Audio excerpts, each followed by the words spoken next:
Buenas tardes a todos, mi nombre es Javier Peña y vengo a presentaros lo que sería la tercera clase virtual de graduado en ESO del ámbito científico-tecnológico de nivel 2, en la que vamos a ver la primera parte del tema 1 del bloque temático 2 de tecnología, el tema 4 de matemáticas del bloque temático 3 y la segunda parte del bloque temático 4, que es lo que estudiaremos lo que es la fuerza.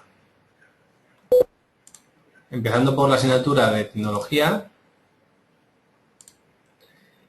los materiales pétreos lo constituyen las piedras y las rocas naturales. Pueden ser fundamentalmente de dos tipos. Los materiales naturales, que son aquellos que son extraídos directamente de la naturaleza, y los materiales artificiales, que son los que son procesados e industrializados por el hombre. Las características comunes al utilizarse como materiales de construcción es que esos materiales son duros, que son resistentes al desgaste y a la abrasión, son frágiles, es decir, se rompen con facilidad si se golpean, son duraderos y resistentes a la corrosión, son económicos, ya que se fabrican con materias primas abundantes, son fuertes, pues son capaces de soportar cargas de compresión muy elevadas, y son aislantes de la electricidad y el calor. Los materiales pétreos naturales, que son nombrados comúnmente como áridos, pueden ser rocas sedimentarias, como es el caso de las arcillas, las arenas, las calizas, el carbono o el petróleo. Pueden ser rocas metamórficas, como el mármol y la pizarra, o rocas magmáticas, como el caso del granito.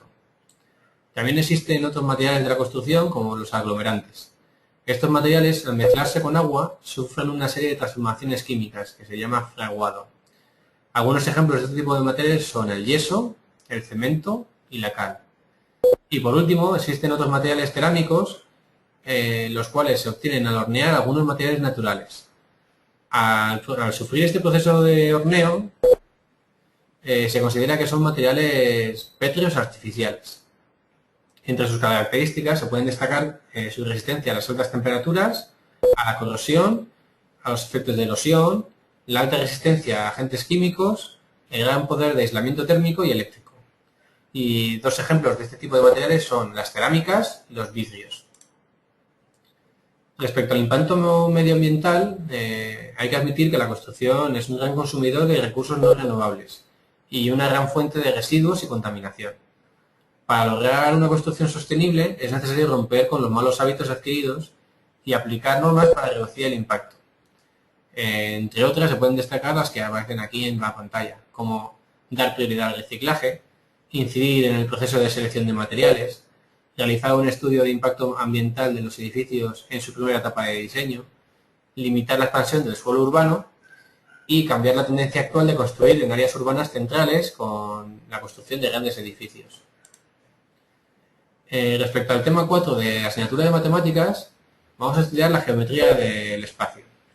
Recordad que los cuerpos geométricos son los elementos que ocupan volumen en el espacio tridimensional y se pueden clasificar en dos grupos. Por un lado sería lo que llamamos los cuerpos poliedros, que son aquellos que tienen todas sus caras planas, y por otro lado estarían los cuerpos redondos, que son aquellos que por lo menos tienen una cara curva. Dentro de los poliedros se puede hacer una nueva clasificación. Estarían los poliedros regulares por un lado, que serían aquellos que tienen todas sus caras, aristas y ángulos iguales, y son los cuatro ejemplos que tenéis aquí en la pantalla: el cubo, el octaedro, el dodecaedro y el icosaedro. ¿Vale? Tenéis que aprenderos cuáles son y cómo calcular su área y su volumen. En el caso del cubo, el área se calcula multiplicando 6 por el lado al cuadrado, y en el caso del volumen sería igual a la arista al cubo. En el caso del octaedro, el área se calcula como 2 raíz de 3 por la longitud del lado al cuadrado. Y el volumen como raíz de 2 partido de 3 por la longitud del lado al cubo, o a al cubo. En el caso del dodecaedro, el cálculo del área sería igual a 3 por la raíz cuadrada de 25 más 10 raíz cuadrada de 5 por a al cuadrado. Y en el caso del volumen sería igual a 15 más 7 raíz de 5 partido de 4 por a al cubo. Por último, el icosaedro, el área se calcula como 5 raíz de 3 por la longitud del lado al cuadrado, y el volumen se calcula como 5 por raíz de 3 más raíz de 5 entre 12 por a al cubo. Los poliedros irregulares serían aquellos polígonos que están formados en el cual están formados por polígonos que no son todos iguales.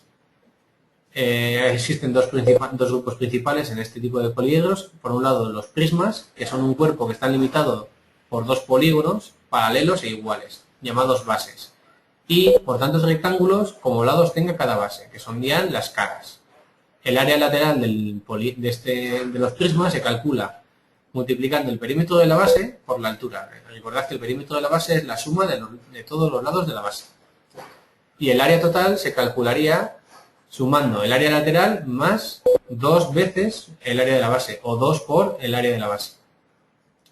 Recordad que el área de la base, al ser un polígono, pues el área de base será igual al área del polígono, y se calcula multiplicando el perímetro de la base por la apotema partido por 2. Y el volumen del prisma sería igual al área de la base por la altura. En el caso de las pirámides, que son el otro gran grupo de poliedros irregulares, son poliedros limitados por un polígono regular llamado base y por tantos triángulos como lados tenga dicha base. El área lateral se calcula multiplicando el perímetro por la apotema partido por 2. El perímetro por la apotema de la cara, que sería la altura del triángulo. El área total sería igual al área lateral más el área de la base. Y el volumen sería igual al área de la base por la altura partido por 3.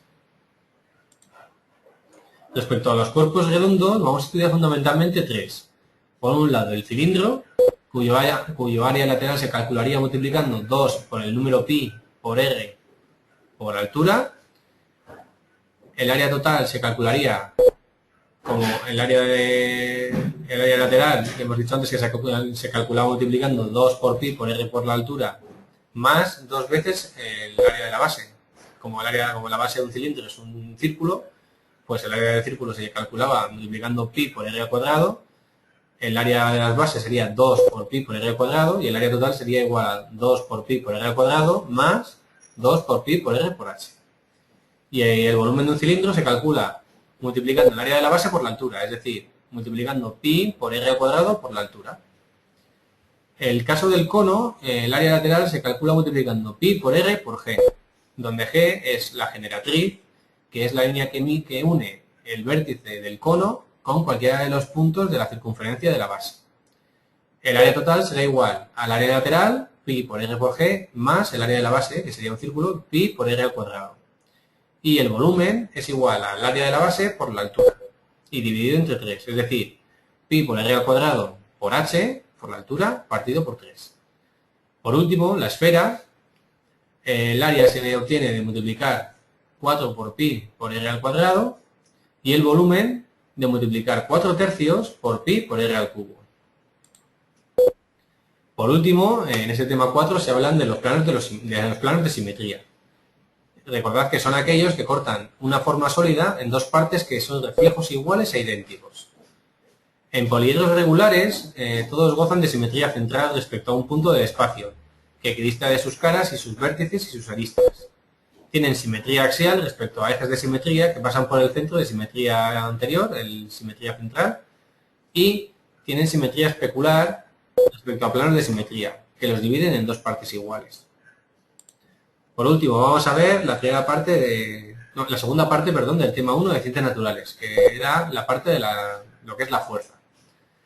La fuerza es la acción que modifica de estado un cuerpo. Se representa por F mayúscula y se mide en newtons. La masa es la cantidad de materia que posee un cuerpo. Se representa por la M minúscula y se expresa en kilogramos en el sistema internacional.